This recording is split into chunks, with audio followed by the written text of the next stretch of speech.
পূর্ব ত্রিপুরা লোকসভা আসনে শাসক দলের পাশাপাশি বিরোধী দলও প্রচার প্রসারে কোনোরকম খামতি রাখতে চাইছে না। প্রতিনিয়ত ছোট ছোট বাজার সভা থেকে শুরু করে মিছিল মিটিং চালিয়ে যাচ্ছে ইন্ডিয়া জোটের প্রার্থী রাজেন্দ্র রিয়াং। জনজাতি এলাকাগুলিতে বাম প্রার্থীর সমর্থনে প্রচার চলছে।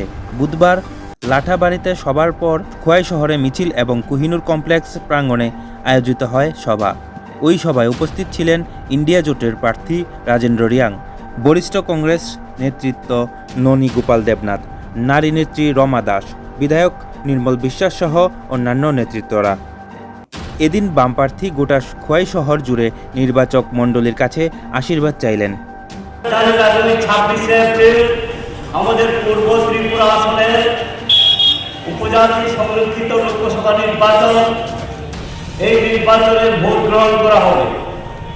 এই নির্বাচন খুবই গুরুত্বপূর্ণ, অন্যান্যবারেও গুরুত্বপূর্ণ, এবার কিন্তু আরো বেশি গুরুত্বপূর্ণ বলে আমরা মনে করছি।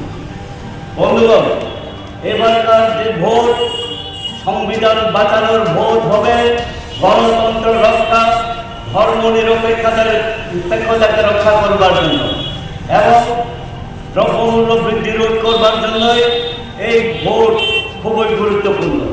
আমরা আশা করছি এইবারকার যে নির্বাচন হবে, এই নির্বাচনের মধ্য দিয়ে যারা তানাশাহী সরকার, বিজেপি নেতৃত্বাধীন এনডিএ সরকারকে আমরা উৎখাত করে নতুন একটা সরকার দিল্লিতে আমরা গঠন করতে পারব।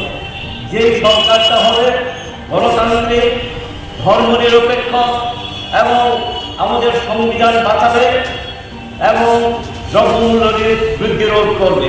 তার সঙ্গে বেকারদের, যুবক যুবতীদের জন্য কর্মসংস্থান হবে, কৃষক, শ্রমিক, ব্যবসায়ী বন্ধুদের জন্য, মা বোনদের ইজ্জত বাঁচানোর জন্যই এই সরকারটা গঠন। যেই সরকারের কাছে আমরা দাবি করতে পারবো, কথা বলতে পারবো, এরকম সরকার গঠন।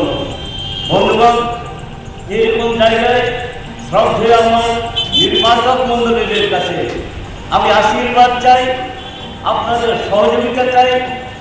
এই আপনাদের আশীর্বাদের মধ্য দিয়ে যদি আপনারা ভোট দিয়ে জয়যুক্ত করেন তাহলে দিল্লি থেকে পার্লামেন্টে এই দেশের মানুষের জন্য, এই এলাকার জন্য, সবার জন্য কথা বলার একটা সুযোগ হবে। এই সুযোগ সৃষ্টি করে দেবেন বলে আমি আপনাদের কাছে আবেদন রাখছি, নিবেদন রাখছি।